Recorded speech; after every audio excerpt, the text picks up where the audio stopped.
Me llamo Pilar Ruiz Morales, tengo 68 años y hasta hace 3 días era una mujer casada que vivía en paz en la casa que mi esposo Eduardo y yo construimos juntos durante 42 años de matrimonio. Hoy, mientras escribo estas líneas con las manos aún temblorosas, apenas puedo creer lo que ha pasado. El martes 13 de febrero de 2024 enterramos a Eduardo.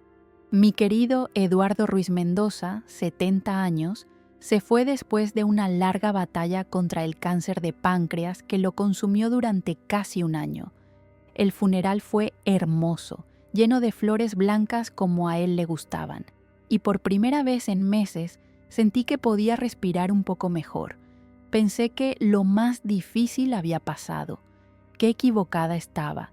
Era miércoles por la mañana, apenas las 8:15. Yo estaba en la cocina de nuestra casa en Malvarosa, Valencia, todavía en bata negra, preparando el café que Eduardo y yo solíamos compartir cada mañana durante décadas. Los golpes en la puerta sonaron secos, insistentes. Toc, toc, toc. No era la manera suave en que los vecinos solían llamar para dar el pésame. Abrí la puerta y ahí estaba ella, Nerea Vega Serrano, mi nuera de 36 años, pero no la Nerea doliente que había estado en el funeral. Esta era otra persona. Llevaba una chaqueta de cuero roja, tacones altos y una expresión en el rostro que jamás le había visto. Detrás de ella estaba mi hijo Álvaro, 42 años, mi único hijo, evitando mi mirada. «Buenos días, Pilar», me dijo Nerea con una sonrisa que no llegaba a sus ojos. «Necesitamos hablar». Sin esperar mi respuesta, entró a mi casa seguida de Álvaro. Se dirigió directamente al salón, como si fuera la dueña del lugar, y se sentó en el sillón de Eduardo. Mi corazón se encogió al verla ahí, en el lugar donde mi esposo solía leer sus periódicos cada tarde. «Pilar, siéntate», me ordenó. No me lo pidió, me lo ordenó.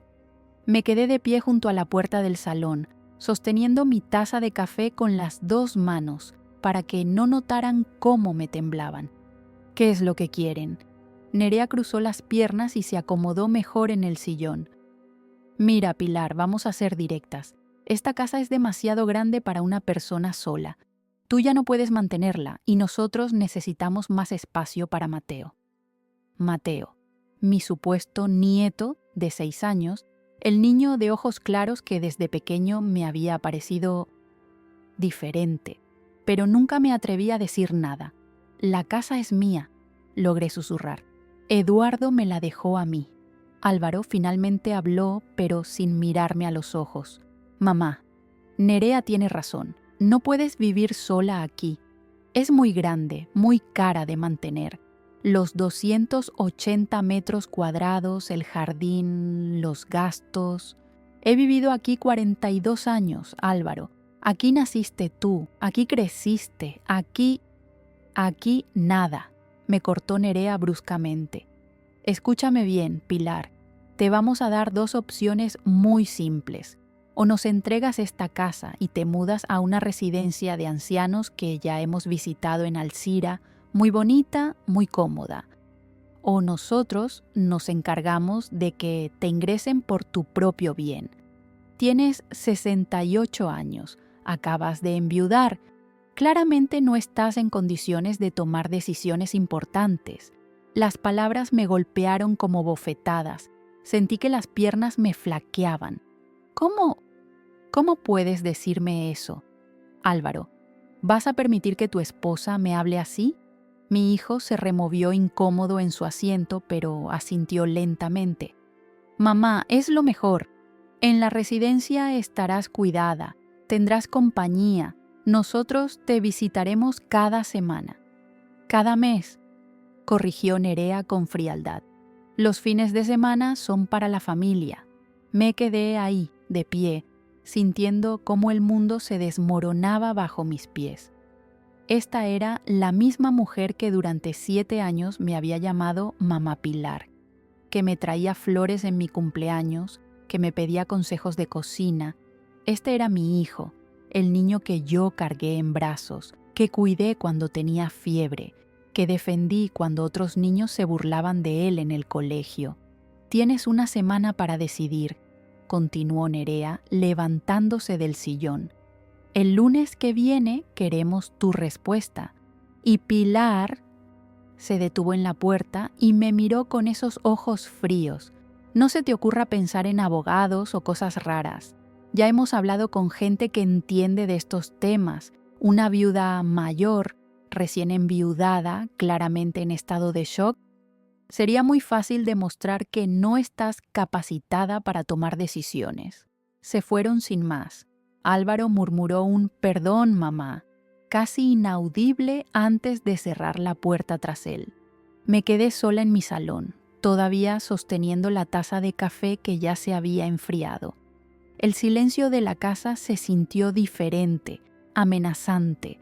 Por primera vez en 42 años, mi hogar no se sentía seguro, pero algo en las palabras de Nerea, en su actitud tan segura, tan calculada, me molestó profundamente. No era solo crueldad, había algo más, una urgencia que no entendía.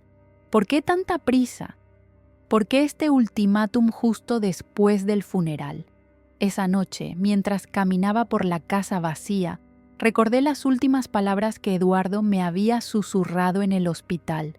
Pilar, mi amor, cuídate de Nerea, no es quien parece ser. Si algo me pasa, revisa mi escritorio. Todo lo que necesitas saber está ahí. En ese momento pensé que eran los medicamentos hablando. Eduardo siempre había sido protector, siempre preocupado por mi bienestar. Pero ahora, después del ultimátum de esta mañana, sus palabras cobraban un nuevo significado. Me dirigí al escritorio de Eduardo, un mueble de roble macizo que él había comprado cuando Álvaro era pequeño. Durante todos estos años, yo había respetado su espacio privado. Nunca revisé sus papeles, nunca moví sus cosas. Pero esta noche, con las manos temblorosas y el corazón acelerado, abrí el primer cajón. El primer cajón del escritorio de Eduardo estaba ordenado como siempre. Facturas organizadas por fechas, pólizas de seguros, documentos del banco. Pero en el segundo cajón, al fondo, mis dedos encontraron algo que no esperaba. Un sobre manila cerrado con mi nombre escrito en la letra temblorosa que Eduardo había desarrollado durante sus últimos meses para Pilar, abrir solo en caso de emergencia. Mis manos temblaron mientras rompía el sello. Dentro había una carta fechada del 15 de enero de 2024, apenas un mes antes de su muerte, y varios documentos que al principio no entendí. Mi querida Pilar, si estás leyendo esto es porque algo ha pasado conmigo y tú necesitas saber la verdad. Durante los últimos 8 meses de tratamiento contra el cáncer, descubrí algo que me partió el corazón. Nerea nos ha estado mintiendo desde el primer día. Mateo no es hijo de Álvaro. Nuestra nuera tiene una relación secreta con un hombre llamado Adrián Castro López, y él es el verdadero padre biológico del niño. Al principio no quise creerlo, pero cuando me di cuenta de que Nerea llevaba a Mateo a supuestas consultas pediátricas que duraban horas, decidí seguirlos un día. Los vi en el Parque de la Alameda con un hombre que claramente no era médico. La forma en que se besaban, como Mateo lo llamaba tío Adrián, todo encajó. Conseguí muestras de cabello de Mateo de su cepillo y de Álvaro de su almohada. El análisis de ADN confirmó mis peores sospechas. También investigué las finanzas de Nerea y descubrí transferencias mensuales de 800 euros que este Adrián le envía desde hace 3 años. Mi teléfono tiene contraseña 1504, nuestra fecha de boda. Ahí están las pruebas que pude conseguir antes de empeorar.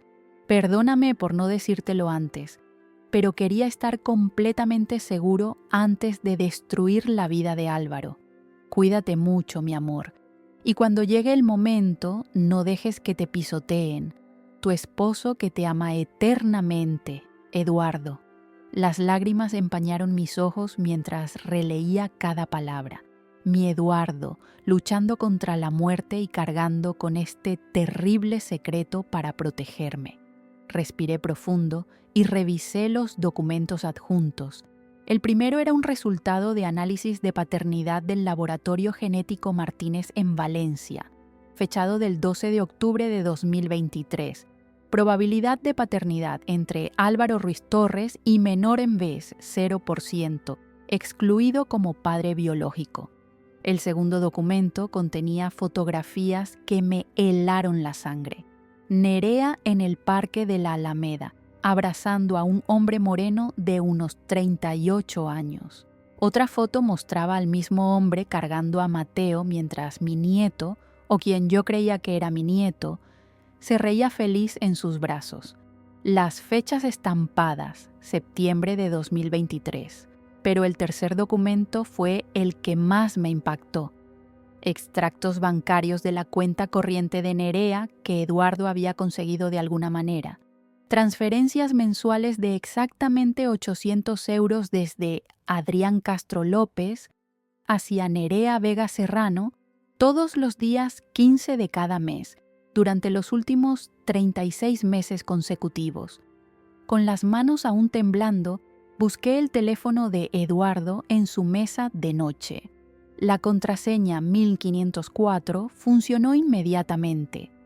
En la galería de fotos encontré decenas de imágenes que mi esposo había tomado en secreto durante sus últimos meses de vida. Nerea llegando al Parque de la Alameda en su Seat Ibiza blanco, Adrián esperándola en un banco cerca de los columpios, los tres, Nerea, Adrián y Mateo, caminando tomados de la mano como una familia perfecta. Mateo abrazando a Adrián con la misma naturalidad con que abrazaba a Álvaro en casa. Pero lo que realmente me dejó sin aire fue encontrar una carpeta llamada Conversaciones NA. Eduardo había logrado acceder de alguna forma a los mensajes de WhatsApp entre Nerea y Adrián. Los había capturado como imágenes durante varios meses. El intercambio más reciente era del 10 de febrero de 2024, apenas 3 días antes de la muerte de Eduardo. Nerea. Eduardo está en fase terminal. Los médicos dicen que máximo 1 semana. Adrián. Por fin, amor, ¿ya tienes todo listo? Nerea. Sí. En cuanto muera, esperaré un día para no parecer muy obvia y después presionaré a Álvaro para que eche a Pilar. Adrián. ¿Estás segura de que él accederá? Nerea. Mi querido esposo haría cualquier cosa que yo le pida. Llevo 7 años manipulándolo perfectamente. Le diré que la casa es muy grande, muy cara, que Pilar no puede vivir sola. Ya sabes, la típica historia. Adrián. ¿Y si ella se niega a irse? Nerea. Tengo contactos en servicios sociales. Una viuda de 68 años, sola, recién enviudada, claramente en shock emocional, será fácil conseguir una orden de incapacitación temporal. Adrián. ¿Cuánto vale la casa? Nerea. 420.000 euros, según la tasación del año pasado. Con ese dinero podemos comprar algo bonito en Alicante y Mateo podrá crecer cerca del mar con su verdadero padre. Adrián. No puedo esperar a que seamos una familia real, sin mentiras. Nerea. Pronto, amor, muy pronto. Seguí leyendo conversaciones más antiguas. Descubrí que la relación entre Nerea y Adrián había comenzado antes de que ella conociera a Álvaro. Se habían separado cuando Adrián no pudo ofrecerle estabilidad económica, según sus propias palabras, y entonces Nerea había decidido conseguir un marido con propiedades y futuro, mientras mantenía su relación amorosa en secreto. Los mensajes revelaban que los 800 euros mensuales que Adrián enviaba eran para gastos de Mateo y que él había estado presente en la vida del niño desde el principio, pero siempre presentándose como un amigo de mamá o el tío Adrián.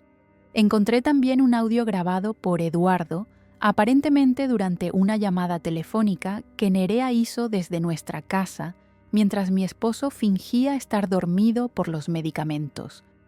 No te preocupes, Adrián. Álvaro es completamente predecible. Desde que nació Mateo se cree el padre perfecto del año. Jamás sospecharía que no es suyo. Además, hace todo lo que yo quiero. ¿Sabes cuántas veces me ha dicho que soy la mejor esposa del mundo? Risa de Nerea. Cuando le diga que tenemos que echar a su madre, usaré el argumento de que es por el bien de Mateo que necesita más espacio, que una casa tan grande es demasiado para una anciana sola. Mi querido esposo hará exactamente lo que yo le diga, como siempre. El audio terminaba ahí, pero había sido suficiente. Eduardo había documentado meticulosamente durante 8 meses la traición más cruel que podía imaginar. Me quedé sentada en su escritorio hasta que amaneció, revisando cada prueba, cada fotografía, cada mensaje. Todo tenía perfecto sentido ahora.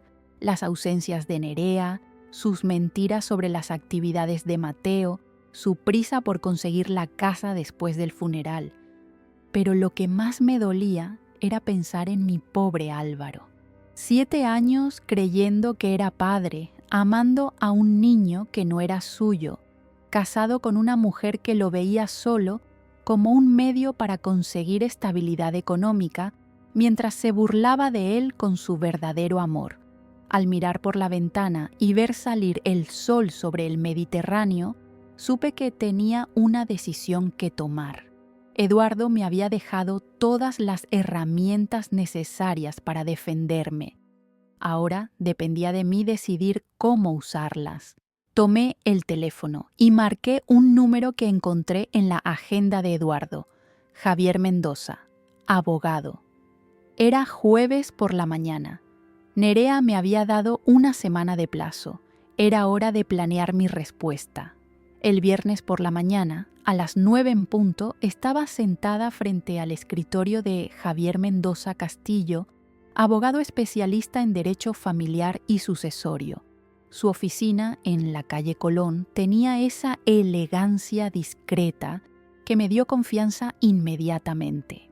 Javier, un hombre de unos 50 años con cabello canoso y mirada seria, había sido recomendado por Eduardo años atrás para redactar nuestros testamentos. Señora Ruiz, siento mucho la pérdida de Eduardo, me dijo mientras revisaba los documentos que le había traído. Era un buen hombre, y veo que incluso en sus últimos meses siguió protegiéndola. Había organizado todo meticulosamente durante la noche. El resultado del análisis de ADN, las fotografías, los extractos bancarios, las capturas de los mensajes de WhatsApp y el audio grabado por Eduardo. Javier examinó cada prueba con la precisión de un cirujano. Esto es extraordinario, murmuró mientras leía los mensajes entre Nerea y Adrián. Su esposo recopiló evidencias que cualquier detective privado envidiaría. Todo está perfectamente documentado y fechado. Le conté sobre el ultimátum de Nerea, sobre su amenaza de internarme por incapacidad, sobre cómo había manipulado a Álvaro para que apoyara su plan. Señora Ruiz, lo que su nuera está intentando es extorsión y posiblemente fraude. Pero tengo que preguntarle, ¿está segura de que quiere exponer todo esto? Su hijo saldrá muy lastimado de esta revelación. Javier, le dije, mirándolo directamente a los ojos, mi hijo ya está siendo lastimado, solo que él no lo sabe. Nerea lo está usando, burlándose de él, robándole 7 años de su vida. Además, están tratando de robarme la casa que construí con Eduardo durante 42 años. Javier asintió y tomó notas en su libreta. Perfecto. Entonces vamos a preparar una estrategia. Primero, necesitamos asegurar sus derechos sobre la propiedad. Traiga el testamento de Eduardo y todos los documentos de la casa. Ya los tengo aquí. le dije, sacando una carpeta adicional. Eduardo me dejó todo organizado. La casa está completamente a mi nombre desde 2019, cuando él empezó a sentirse mal y quiso asegurar que yo estuviera protegida. Excelente. Eso significa que Nerea no tiene absolutamente ningún derecho legal sobre la propiedad. Su amenaza de incapacitación es solo eso, una amenaza vacía. Pero vamos a ir más allá. Javier se levantó y caminó hacia la ventana que daba a la calle. ¿Sabe qué es lo que más me molesta de este caso? Que están usando a un niño inocente como peón en su juego. Mateo no tiene culpa de nada. Exactamente. Por eso quiero hacer esto bien. No se trata de venganza, Javier. Se trata de justicia y de proteger a mi hijo antes de que sea demasiado tarde. De acuerdo, aquí está mi plan, dijo, regresando a su asiento y tomando una hoja nueva. Vamos a preparar 3 líneas de acción simultáneas. Primera línea, defensa preventiva. Redactaré un documento certificando su plena capacidad mental y legal para tomar decisiones. También contactaré a servicios sociales para alertarlos sobre posibles intentos fraudulentos de incapacitación. Nerea va a descubrir que sus contactos no pueden hacer nada contra documentación legal sólida. Segunda línea, contraataque. Vamos a preparar una demanda por extorsión y chantaje contra Nerea. Sus propios mensajes de WhatsApp son evidencia suficiente de intento de fraude patrimonial. Tercera línea, revelación controlada. Organizaremos una reunión familiar donde usted presentará todas las evidencias de manera ordenada y legal. Yo estaré presente como testigo y habremos grabado todo para protegerla de futuras represalias. Me quedé pensando unos minutos. ¿Y qué pasa con Álvaro? ¿Y con Mateo? Señora Ruiz, su hijo va a sufrir, no voy a mentirle. Descubrir que su esposa lo ha estado engañando durante 7 años y que el niño que ama no es suyo, biológicamente será devastador. Pero piénselo así, ¿es mejor que siga viviendo una mentira? ¿Es mejor que usted pierda su casa y su dignidad para mantener la ilusión de Álvaro? No, respondí sin dudar. Eduardo tenía razón. A veces la verdad duele, pero las mentiras destruyen. Exacto. En cuanto a Mateo, legalmente seguirá siendo responsabilidad de Álvaro hasta que se resuelva el tema de paternidad. Pero es posible que, con el tiempo, todos encuentren una manera de mantener al niño en sus vidas. Al fin y al cabo, Álvaro lo ha criado como padre durante 6 años. Javier abrió su agenda y señaló varias fechas. Hoy es viernes. Nerea le dio plazo hasta el lunes. Perfecto. Hoy mismo redactaré todos los documentos legales. El sábado los tendremos listos y certificados. El domingo usted descansará y se preparará mentalmente. ¿Y el lunes? El lunes, cuando Nerea venga por su respuesta, usted le dirá que ha decidido aceptar su propuesta, pero que quiere una reunión familiar para despedirse apropiadamente de la casa. Proponga el martes por la tarde aquí en mi oficina. Dígale que quiere que Álvaro esté presente para los trámites legales. ¿No sospechará? No. Su reacción será exactamente la que ella espera. Una viuda mayor, intimidada, que se rinde ante la presión. Estará tan contenta por haber ganado que no verá la trampa. Salí de la oficina de Javier sintiéndome diferente. Por primera vez en días, no era una víctima indefensa.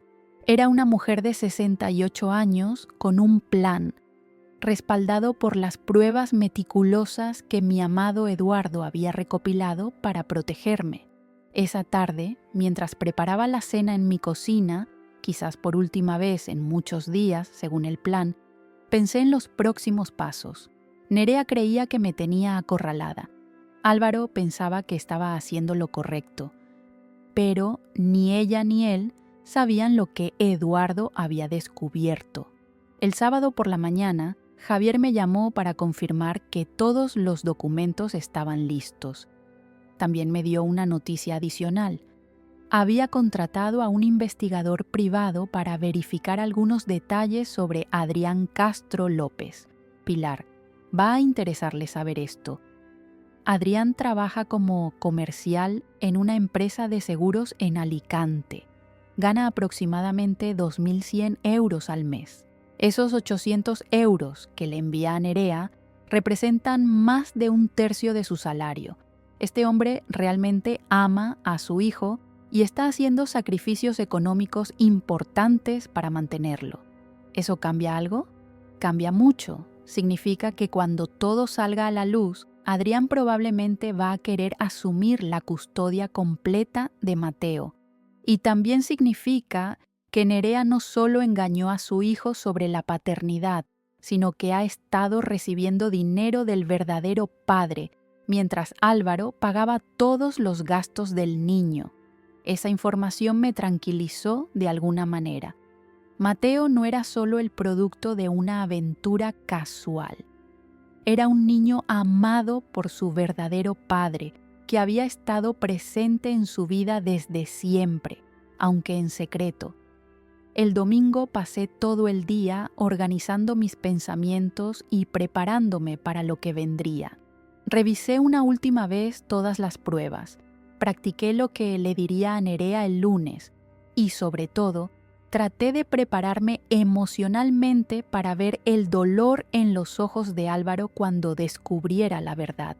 Esa noche, antes de acostarme, hablé en voz alta con Eduardo, como había hecho tantas veces desde su muerte. Mañana empieza todo, mi amor. Espero estar haciendo lo correcto. Espero tener la fuerza que tú siempre viste en mí. El lunes por la mañana, cuando sonó el timbre a las 9 en punto, ya estaba lista. El lunes 19 de febrero, a las 9 de la mañana en punto, Nerea tocó la puerta con la misma arrogancia de la semana anterior. Esta vez venía sola. Álvaro, según me explicó con una sonrisa triunfal, estaba preparando los papeles del asilo en casa. «Buenos días, Pilar», me dijo, entrando sin esperar invitación. «Espero que hayas tomado la decisión correcta». Me quedé de pie junto a la puerta, fingiendo la sumisión que ella esperaba. «Nerea, he estado pensando toda la semana. Tienes razón. Esta casa es demasiado grande para mí sola». Sus ojos brillaron de satisfacción. «Sabía que entrarías en razón. Eres una mujer inteligente». «Sí», continué, manteniendo mi voz temblorosa. «Pero necesito pedirte un favor. Esta casa tiene tantos recuerdos. ¿Podrías darme un día más para despedirme apropiadamente?» «¿Un día más?», preguntó con cierta desconfianza. «Solo hasta mañana. He contactado con un abogado para que me ayude con los trámites legales de la transferencia. Se llama Javier Mendoza. Tiene oficina en la calle Colón. Pensé que sería mejor hacer todo oficialmente, para que no haya problemas después». La sonrisa de Nerea se amplió. «Por supuesto, Pilar. Es mejor hacer las cosas bien. ¿A qué hora? ¿Te parece bien mañana a las 5 de la tarde? Así Álvaro puede salir del trabajo y estar presente para los papeles». «Perfecto. Le diré a Álvaro que traiga toda la documentación necesaria». Nerea se dirigió hacia la puerta, pero se detuvo.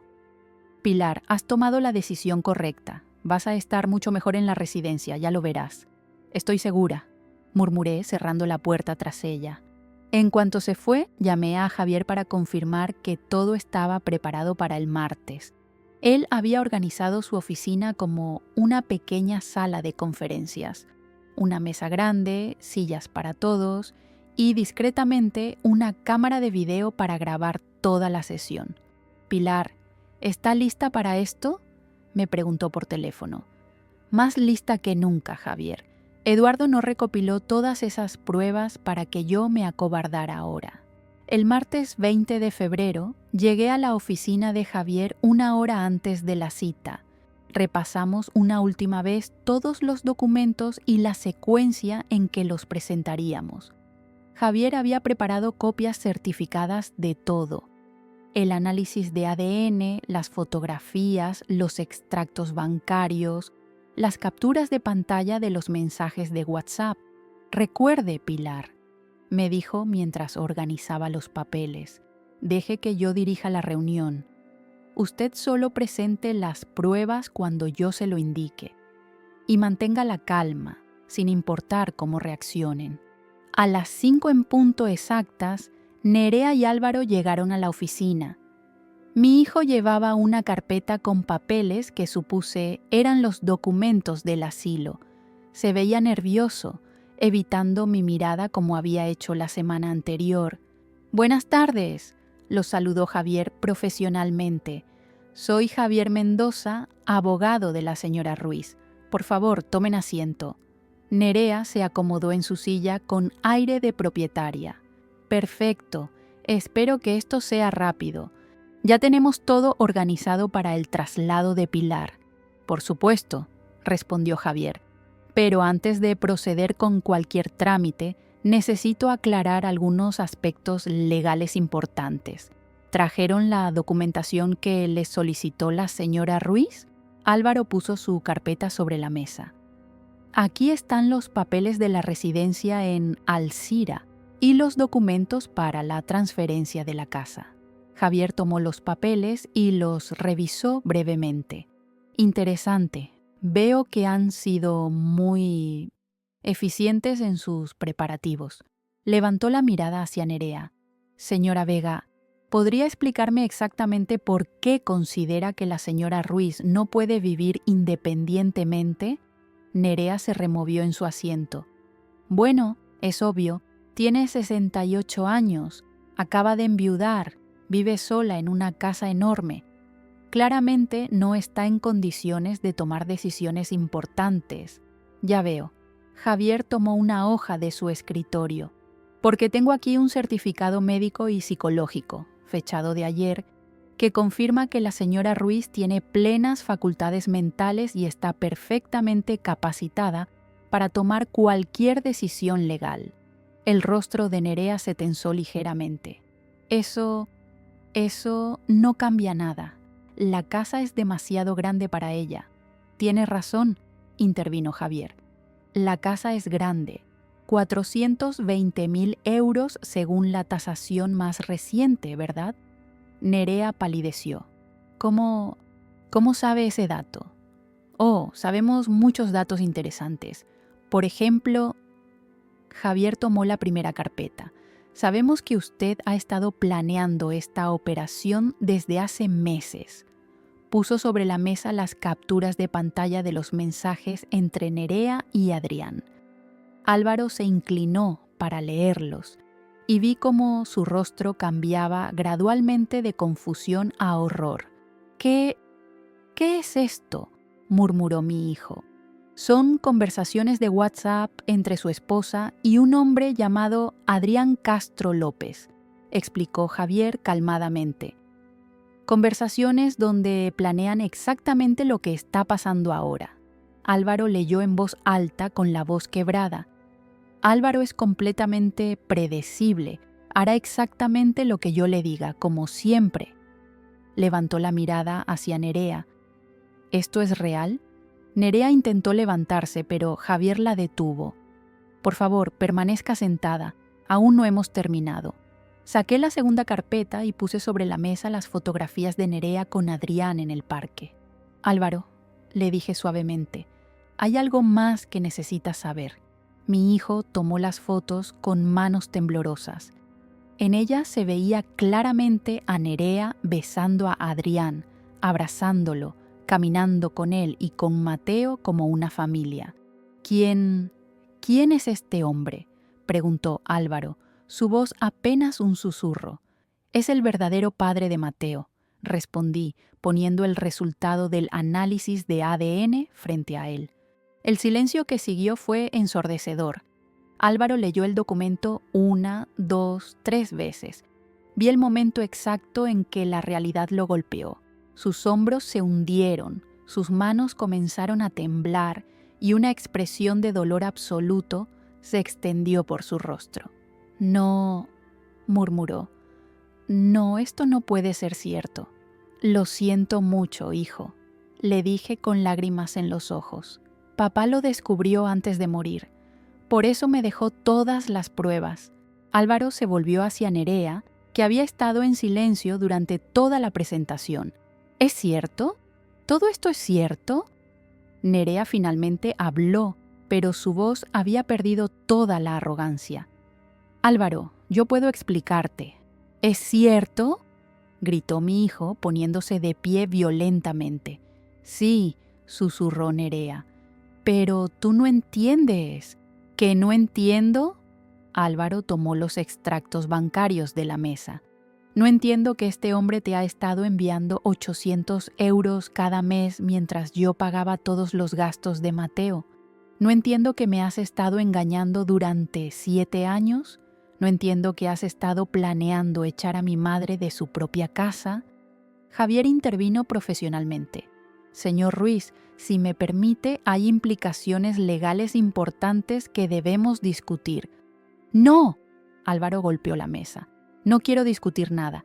Quiero que esta mentirosa salga de mi vida ahora mismo.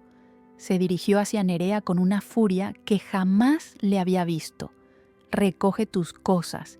Tienes hasta mañana para salir de mi casa y llévate a Mateo contigo. Álvaro, por favor, escúchame, suplicó Nerea. 7 años, gritó mi hijo. 7 años creyendo que era padre. 7 años amando a un niño que ni siquiera es mío. 7 años casado con alguien que se burlaba de mí con otro hombre. El dolor en su voz me partió el corazón, pero sabía que era necesario. Eduardo tenía razón. Las mentiras destruyen más que la verdad. Nerea salió de la oficina sin decir otra palabra. Álvaro se desplomó en su silla, con la cabeza entre las manos. «Mamá», me dijo sin levantar la mirada, «perdóname. Perdóname por haberte tratado así. Perdóname por no haberte creído». Me acerqué y lo abracé como cuando era niño. «Ya está, hijo, ya está. Ahora podemos empezar de nuevo». Pero en el fondo de mi corazón sabía que Álvaro nunca volvería a ser el mismo. Los días siguientes fueron los más difíciles de mi vida, incluso más que el funeral de Eduardo. Ver a mi hijo Álvaro desmoronarse emocionalmente era desgarrador. Se había tomado una semana libre del trabajo y pasaba las horas sentado en mi salón, mirando al vacío, sosteniendo las fotografías que Eduardo había recopilado. El miércoles por la mañana, Nerea apareció en mi casa por última vez. Traía 2 maletas grandes y una expresión de odio puro en el rostro. Detrás de ella venía Mateo, confundido, cargando su mochila de dinosaurios. «Vengo a buscar el resto de mis cosas», me dijo secamente. «Álvaro no me permite entrar cuando él está aquí». «Por supuesto», le respondí manteniéndome calmada. «Pero Nerea, tengo que preguntarte algo». Ella se detuvo en la entrada, claramente impaciente. «¿Qué? ¿Alguna vez amaste a mi hijo, aunque sea un poco?». La pregunta la tomó por sorpresa. Por un momento vi algo parecido a la vulnerabilidad en sus ojos, pero se recuperó rápidamente. «Álvaro es un buen hombre», murmuró. «Pero yo amaba a Adrián desde antes de conocerlo. Cuando Adrián no pudo darme estabilidad económica, tuve que elegir. Elegí mal». «No elegiste mal por la estabilidad», le dije firmemente. «Elegiste mal por mentir durante 7 años, por usar a un niño inocente, por intentar robarme mi casa». Mateo se acercó a mí y me abrazó las piernas como había hecho cientos de veces. «Abuela Pilar, ¿por qué papá Álvaro está tan triste?». Se me partió el corazón. Ese niño me había llamado abuela durante 6 años. Había celebrado cumpleaños conmigo, había dormido en esta casa, había corrido por el jardín que Eduardo cuidaba con tanto amor. «Porque los adultos a veces cometen errores muy grandes, cariño», le dije, acariciando su cabello rubio. «Pero no es culpa tuya». Nerea tomó la mano de Mateo bruscamente. «Vamos, no tenemos todo el día». Subieron a recoger las cosas del que había sido su hogar durante años. Desde la planta baja escuchaba el ruido de cajones siendo abiertos, ropa siendo metida en maletas, una vida entera siendo desmontada. Cuando bajaron, Álvaro había llegado del supermercado. Se quedó inmóvil en la entrada mirando las maletas de Nerea. ¿Ya tienes dónde vivir?, le preguntó a su todavía esposa, sin emoción en la voz. Adrián encontró un apartamento en Alicante, respondió Nerea, cerca de la playa, como siempre quisimos. Como siempre quisieron, repitió Álvaro amargamente. Perfecto. Mateo se soltó de la mano de Nerea y corrió hacia Álvaro. Papá, ¿vienes con nosotros a la playa?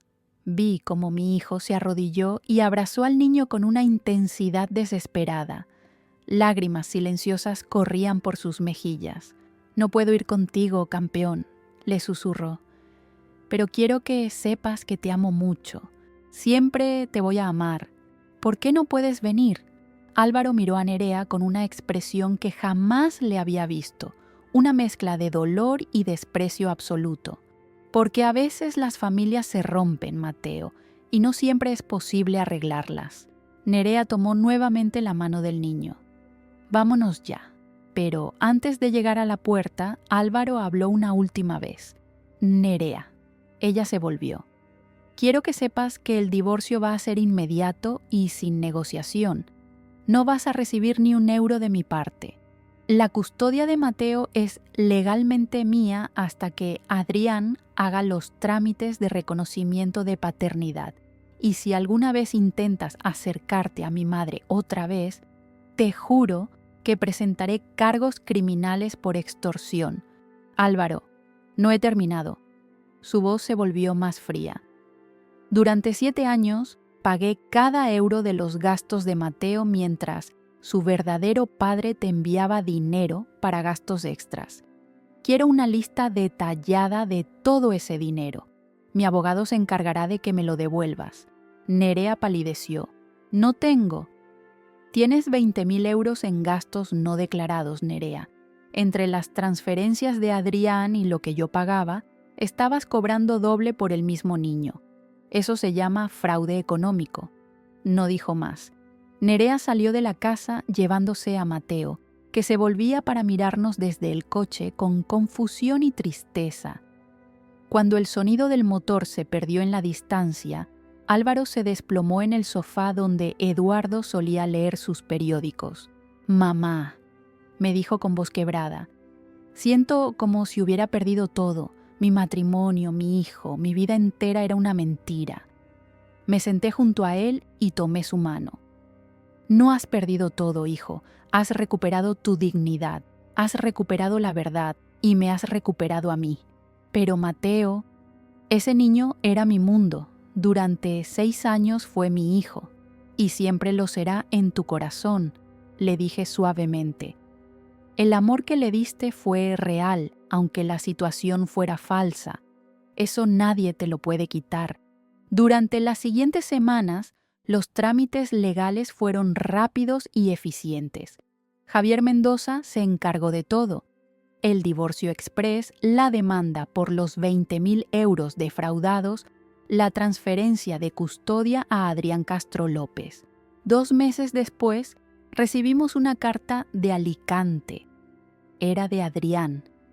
Con letra clara y educada, nos explicaba que Mateo había preguntado muchas veces por papá Álvaro y por abuela Pilar. Nos invitaba a visitarlos cuando quisiéramos, reconociendo que Álvaro había criado a Mateo con amor durante sus primeros años de vida. «Es un buen hombre», me dijo Álvaro después de leer la carta. «Mateo va a estar bien con él». «¿Vas a contactarlo?». Álvaro dobló la carta cuidadosamente. «No lo sé, mamá. Todavía duele mucho. Quizás en un futuro, cuando pueda ver a Mateo sin recordar todo lo que perdí». Fue entonces cuando me di cuenta de que mi hijo había cambiado para siempre. El Álvaro confiado y optimista que había criado había desaparecido. En su lugar quedaba un hombre más cauteloso, más cerrado, incapaz de confiar plenamente en las relaciones humanas. Un día de abril, mientras desayunábamos en la cocina que había recuperado su paz, Álvaro me hizo una confesión que me heló la sangre. Mamá, no creo que pueda volver a enamorarme. No creo que pueda volver a confiar en una mujer lo suficiente como para formar una familia. Hijo, no todos son como Nerea. Lo sé, me interrumpió, pero el daño ya está hecho. Durante 7 años, la persona que más amaba en el mundo me mintió en la cara todos los días. Me despierto cada mañana recordando que mi vida entera era una farsa. Esas palabras me perseguían por las noches. Había protegido mi casa y mi dignidad, había expuesto la verdad y había hecho justicia. Pero el precio había sido la capacidad de mi hijo para amar y confiar nuevamente. En mayo, Álvaro decidió mudarse a un apartamento pequeño en el centro de Valencia.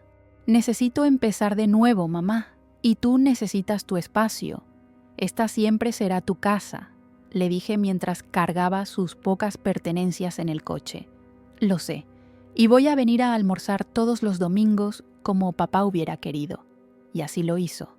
Cada domingo, Álvaro llegaba puntualmente a las 2 de la tarde. Almorzábamos juntos, hablábamos de su trabajo, del tiempo, de todo menos de Nerea y Mateo. Pero yo veía en sus ojos que la herida seguía abierta, que la desconfianza se había vuelto parte de su personalidad. Nerea nunca devolvió el dinero defraudado. Según nos informó Javier, había declarado no tener bienes suficientes para pagar la deuda, pero eso ya no me importaba. Mi objetivo nunca había sido el dinero, sino la verdad y la justicia. En julio recibimos otra carta de Alicante. Esta vez incluía una fotografía. Mateo en la playa, sonriendo, construyendo castillos de arena con Adrián. Se veía feliz, sano, querido. «Se ve bien», murmuró Álvaro, guardando la foto en su billetera junto a las otras fotos que tenía del niño. «Alguna vez vas a contactarlos. Quizás cuando pueda verlo sin sentir que me robaron 6 años de mi vida», respondió. «O quizás nunca. Todavía no lo sé». Y esa era la realidad que tendríamos que aceptar. Álvaro había aprendido la lección más dura de su vida, que las personas en las que más confiamos pueden ser las que más nos lastiman. Pero esa lección lo había cambiado irrevocablemente. Yo había ganado la batalla, había protegido lo que Eduardo y yo construimos durante décadas. Pero el costo había sido ver a mi hijo perder para siempre su capacidad de entregarse completamente a otra persona. Eduardo tenía razón. A veces la verdad es más dolorosa que las mentiras, pero las mentiras destruyen desde adentro, mientras que la verdad, aunque duela, nos permite reconstruirnos sobre bases sólidas. La casa volvió a ser mía, mi dignidad quedó intacta y la justicia se cumplió. Pero mi hijo nunca volvió a ser el mismo hombre que había sido antes de descubrir que su vida entera había sido una mentira construida por la mujer que creía amar. Esa era la victoria más amarga que jamás había experimentado.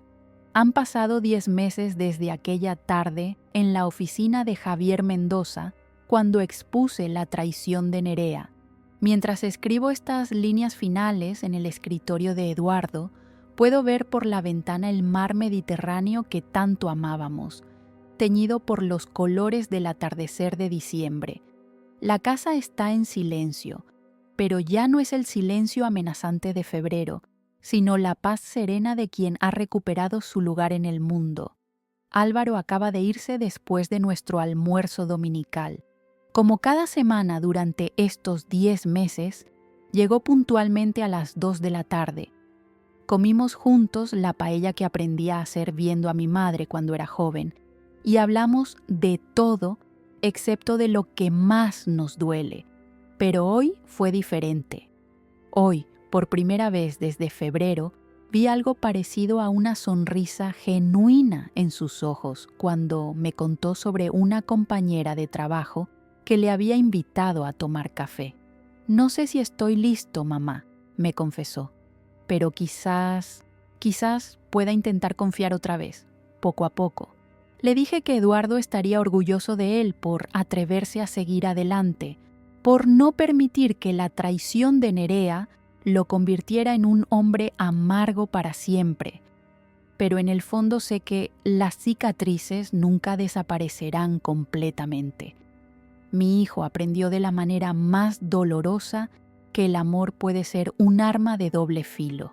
La semana pasada recibimos la última carta de Alicante. Mateo ha cumplido 7 años y, según Adrián, pregunta de vez en cuando por papá Álvaro y por mí. La carta incluía un dibujo que el niño había hecho. Una casa junto al mar con 4 figuras, un hombre moreno, una mujer rubia, un niño pequeño y en una esquina del papel, separada de los demás, una figura que había etiquetado como Papá Álvaro Triste. Cuando le mostré el dibujo a Álvaro, lloró por primera vez desde el día de la revelación. Él me recuerda, mamá. Después de todo lo que pasó, todavía me recuerda. El amor verdadero nunca se olvida, hijo, le dije, abrazándolo como cuando era pequeño. Y el amor que tú le diste a ese niño era completamente verdadero. Adrián también nos informó en su carta que Nerea había encontrado trabajo en una tienda de ropa en Alicante, que se estaba esforzando por ser una buena madre para Mateo y que él había logrado el reconocimiento legal de paternidad. La vida había seguido su curso para ellos, construyendo la familia que siempre habían deseado, pero que durante 7 años habían mantenido en las sombras. No siento odio hacia Nerea. He tenido tiempo para reflexionar y he llegado a entender que ella también fue víctima de sus propias mentiras. Durante años vivió dividida entre 2 mundos, manteniendo una actuación constante, engañando no solo a Álvaro, sino también mintiéndose a sí misma sobre lo que realmente quería. Pero entender sus motivos no justifica el daño que causó, especialmente a un niño inocente que creció creyendo que tenía un padre diferente al real. En septiembre, Javier Mendoza me visitó para darme las últimas noticias legales. El divorcio de Álvaro había sido finalizado y aunque Nerea nunca pagó los 20.000 euros defraudados, habíamos conseguido algo más importante, que quedara registrado legalmente su intento de extorsión y fraude patrimonial. Si alguna vez volvía a intentar algo similar con otra familia, tendría antecedentes. Pilar, me dijo Javier antes de irse, usted hizo lo correcto. No solo se defendió a sí misma, sino que le devolvió la verdad a su hijo. Era cruel mantenerlo viviendo en una mentira. A veces me pregunto si habría sido mejor dejar que las cosas siguieran como estaban, le confesé. Álvaro era feliz con su familia falsa. ¿De verdad era feliz? ¿O simplemente no sabía que tenía derecho a ser más feliz con alguien que lo amara de verdad? Esas palabras de Javier me han acompañado durante meses. Creo que tenía razón. Álvaro merece una vida construida sobre verdades, no sobre mentiras, por cómodas que éstas fueran. En octubre cumplí 69 años. Álvaro organizó una pequeña celebración en esta misma casa. Invitó a algunos vecinos que siempre nos han apreciado y por primera vez en mucho tiempo, la casa se llenó de risas y conversaciones. Mientras soplaba las velas de mi tarta, pensé en Eduardo y en cómo él había hecho posible esta segunda oportunidad que estoy viviendo. Mi esposo no solo me dejó las pruebas para defenderme, me dejó también una lección sobre el valor de la verdad. Durante sus últimos meses de vida, cargando con el secreto de la traición de Nerea, él eligió la investigación meticulosa por encima de la confrontación impulsiva. Me enseñó que la justicia verdadera requiere paciencia, preparación y pruebas irrefutables. Hoy, mientras el sol se pone sobre el Mediterráneo, puedo decir que he aprendido algo fundamental sobre la vida, que defender nuestra dignidad no es un acto de venganza, sino un acto de amor propio, que exponer las mentiras no es crueldad, sino necesidad, y que a veces proteger a quienes amamos significa mostrarles verdades dolorosas. Álvaro nunca volverá a ser el hombre ingenuo que era antes de febrero, pero quizás eso no sea completamente malo. Ahora es más cauteloso, más observador, menos dispuesto a entregarse ciegamente. Ha perdido la inocencia, pero ha ganado sabiduría. En cuanto a mí, sigo viviendo en la casa que Eduardo y yo construimos juntos, rodeada de 43 años de recuerdos compartidos. Mantengo el jardín que él cuidaba con tanto amor. Leo en el sillón donde solía leer sus periódicos y cada mañana preparo 2 tazas de café por costumbre, aunque una de ellas quede sin tocar. He aprendido que la soledad no es lo mismo que estar sola.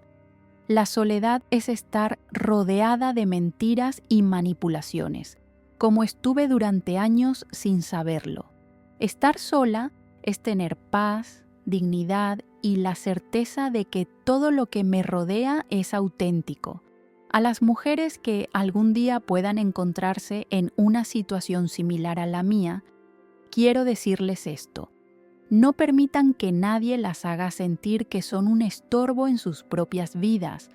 No acepten que las convenzan de que son demasiado viejas, demasiado débiles o demasiado confundidas para defender lo que les pertenece. La edad no nos convierte en víctimas, nos da la experiencia necesaria para reconocer las mentiras y la sabiduría para enfrentarlas. Eduardo solía decirme que las personas mayores somos bibliotecas vivientes, llenas de experiencias y conocimientos que los jóvenes aún no poseen. Tenía razón.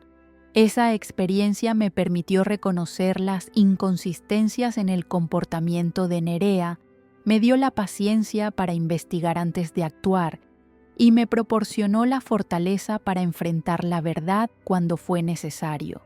Esta casa, estos recuerdos, esta vida que Eduardo y yo construimos juntos, todo eso sigue siendo mío, pero más importante aún, mi dignidad y mi lugar en el mundo siguen siendo míos. Nerea no pudo quitármelos, como no podrá quitárselos nadie. Mientras guardo estos papeles en el mismo cajón donde Eduardo dejó sus investigaciones, pienso en que esta historia no termina aquí. Álvaro seguirá sanando, quizás encuentre el amor verdadero con alguien que lo merezca. Mateo crecerá con su padre biológico, pero guardará en su corazón los primeros años de amor que recibió de Álvaro, y yo seguiré viviendo en esta casa junto al mar, protegida por la verdad y fortalecida por la certeza de haber hecho lo correcto. La justicia no siempre llega rápido, pero cuando llega, llega completa, y a veces la única venganza que necesitamos es la simple y poderosa satisfacción de vivir en la verdad.